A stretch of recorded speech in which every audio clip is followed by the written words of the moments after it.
नमस्कार.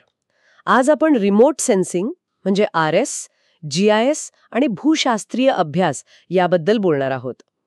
अभियांत्रिकी प्रकल्पांसाठी पृथ्वीच्या पृष्ठभागाची आणि अगदी आतली म्हणजे भूगर्भाची माहिती कशी मिळवतात हे समजून घेऊया.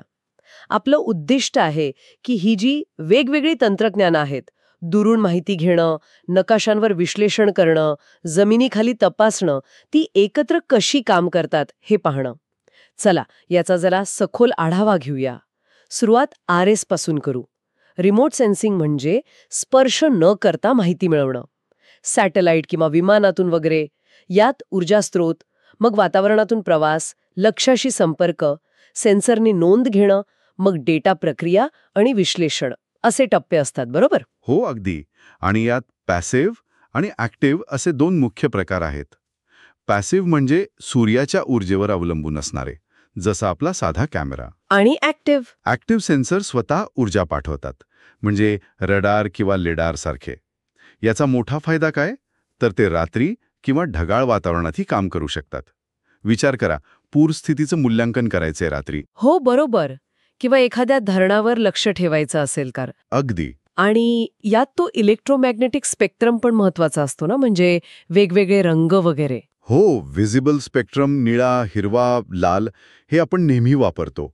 वस्तू कशा प्रकारे प्रकाश परावर्तित करतात यावर त्यांची प्रतिमा अवलंबून असते. पण वातावरणाचा परिणाम होतो असेल ना, स्कॅटरिंग, ॲब्झॉर्प्शन असं काहीतरी? नक्कीच. स्कॅटरिंगमुळेच आपल्याला आकाश निळं दिसतं. रॅली स्कॅटरिंग म्हणतात त्याला. आणि वातावरणातील वायू ऊर्जा शोषून घेतात, म्हणजे ॲब्झॉर्प्शन. यामुळे सॅटेलाइट प्रतिमेच्या स्पष्टतेवर परिणाम होतोच. अच्छा. आणि सॅटेलाइट प्रतिमांच्या रिझोल्यूशनबद्दल काय सांगाल? ते स्पेशियल, स्पेक्ट्रल, टेम्पोरल बरेच प्रकार ऐकतो आपण. हो, हे खूप महत्वाचं आहे. स्पेशियल म्हणजे किती लहान वस्तू दिसू शकते. समजा आपल्याला एखादी लहानशी इमारत ओळखायची आहे. स्पेक्ट्रल म्हणजे किती रंगांचे किंवा तरंगलांबीचे पट्टे सेन्सर ओळखू शकतो. वनस्पतींचे आरोग्य तपासण्यासाठी हे उपयोगी पडतं. आणि टेम्पोरल म्हणजे किती वेळाने त्याच जागेची परत प्रतिमा मिळते. पूर किंवा वणव्यासारख्या घटनांवर लक्ष ठेवायला हे महत्वाचं. आणि रेडिओमेट्रिक म्हणजे रंगांमधला अगदी सूक्ष्म फरक ओळखण्याची क्षमता. म्हणजे गरजेनुसार योग्य रिझॉल्युशन निवडावं लागतं. आता या प्रतिमांचं विश्लेषण कसं करतात? म्हणजे काय बघतात नक्की? त्यासाठी काही घटक वापरतात, म्हणजे टोन किंवा रंग, आकार, साईज, पॅटर्न म्हणजे रचना. जसं नदीचा प्रवाह कसा आहे किंवा शेतीची रचना कशी आहे, यावरून भूगर्भ रचनेचा अंदाज येऊ शकतो. मग टेक्स्चर म्हणजे पृष्ठभागाचा खडबडीतपणा, सावलीवरून उंचीचा अंदाज येतो. आणि असोसिएशन म्हणजे कोणत्या गोष्टी एकत्र आढळतात. ओके, म्हणजे रिमोट सेन्सिंगने बरीच माहिती मिळाली. आता GIS कडे वळूया. GIS म्हणजे फक्त नकाशा नाही, तर भौगोलिक माहिती साठवून विश्लेषण करून दाखवणारी प्रणाली. बरोबर. GIS डेटाला स्थानाशी जोडतं. यात हार्डवेअर, सॉफ्टवेअर लागतं, पण सगळ्यात महत्वाचा भाग आहे डेटा आणि विश्लेषण क्षमता. म्हणजे आपण वेगवेगळ्या प्रकारची माहिती एकाच ठिकाणी आणून तिचं विश्लेषण करू शकतो. नक्कीच. समजा रस्ता बांधायचा आहे, तर उताराची माहिती, मातीचा प्रकार, पर्जन्यमान हे सगळं GIS मध्ये एकत्र आणून कुठे भूस्खलनाचा धोका जास्त आहे हे शोधता येतं. हे खूपच उपयोगी आहे. हो ना. ही फक्त माहिती साठवणं नाहीये, तर त्यातून उत्तरं शोधणं आहे. पण केवळ वरून बघून किंवा नकाशांवर विश्लेषण करून सगळं कळत नाही. जमिनीखाली काय आहे हे पण बघावं लागतं. इथे भूशास्त्रीय अभ्यासाचं महत्त्व येतं. अगदी बरोबर. सुरुवात होते रेकॉनिसन्स सर्वेक्षणाने, म्हणजे जागेची एक वरवरची पाहणी. आणि डेस्क स्टडी म्हणजे आधीचे नकाशे, रिपोर्ट तपासणे. आणि मग सविस्तर तपासणीसाठी? त्यासाठी प्रत्यक्ष आणि अप्रत्यक्ष पद्धती आहेत. प्रत्यक्ष म्हणजे टेस्ट पिट्स किंवा ट्रेंचेस, उथळ खड्डे खणून मातीचे थर तपासणं.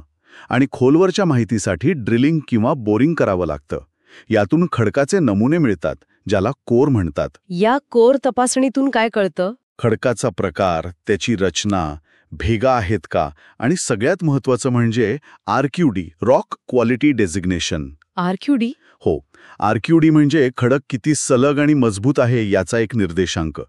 पायाभूत कामांसाठी म्हणजे फाउंडेशन डिझाईनसाठी हे अत्यंत महत्वाचं आहे. आणि अप्रत्यक्ष पद्धती कोणत्या? त्या भूभौतिकीय किंवा जिओफिजिकल पद्धती, जसे की रेझिस्टिव्हिटी सर्वेक्षण. त्याने काय कळतं? जमिनीतून विद्युत प्रवाह कसा जातो यावरून आतले थर, खडक किंवा पाणी कुठे आहे याचा अंदाज येतो. दुसरी पद्धत आहे सिस्मिक सर्वेक्षण. यात जमिनीतून ध्वनिलहरी पाठवतात आणि त्या परत कशा येतात यावरून खडकांची खोली, त्यांची घनता आणि मजबूती समजते. पण या अप्रत्यक्ष पद्धती आहेत म्हणजे अंदाज देतात फक्त. हो, एक गोष्ट लक्षात ठेवायला हवी की ह्या अप्रत्यक्ष पद्धती आहेत. त्यांच्या निष्कर्षांना नेहमी ड्रिलिंगमधून मिळालेल्या प्रत्यक्ष माहितीची जोड द्यावी लागते, म्हणजे कॅलिब्रेशन करावं लागतं, तरच ते विश्वासार्ह ठरतात. समजलं. म्हणजे हे स्पष्ट आहे की अभियांत्रिकी प्रकल्पांच्या यशासाठी RSचा तो व्यापक दृष्टिकोन, GISची विश्लेषण क्षमता आणि भूशास्त्रीय अभ्यासातून मिळालेली जमिनीखालची खात्रीशीर माहिती या तिन्हींचा समन्वय खूप गरजेचा आहे. कोणतीही एक गोष्ट पुरेशी नाही. अगदी बरोबर. तिन्ही मिळून एक परिपूर्ण चित्र उभं राहतं. मग जागेची निवड असो, मार्गाची आखणी असो किंवा आपत्ती व्यवस्थापन. थोडक्यात वरुण आणि जमिनीखालून मिळालेली माहिती एकत्र करूनच योग्य निर्णय घेता येतात. नक्कीच. आणि जाता जाता एक विचार करायला लावणारा मुद्दा, आपण भूस्खलनाचा धोका असलेल्या भागांवर लवकर लक्ष ठेवण्यासाठी सॅटेलाईट वापरायचं बोललो. तर भूस्खलनाची अगदी सुरुवातीची सूक्ष्म चिन्ह पकडण्यासाठी कोणत्या प्रकारचं सॅटेलाईट रिझोल्यूशन सर्वात महत्त्वाचं ठरेल? म्हणजे खूप जास्त स्पेशियल, बारीक तपशील देणारं, की खूप जास्त टेम्पोरल, वारंवार प्रतिमा देणारं, की स्पेक्ट्रल, रंग ओळखणारं, की रेडिओमेट्रिक, रंगातला सूक्ष्म फरक ओळखणारं?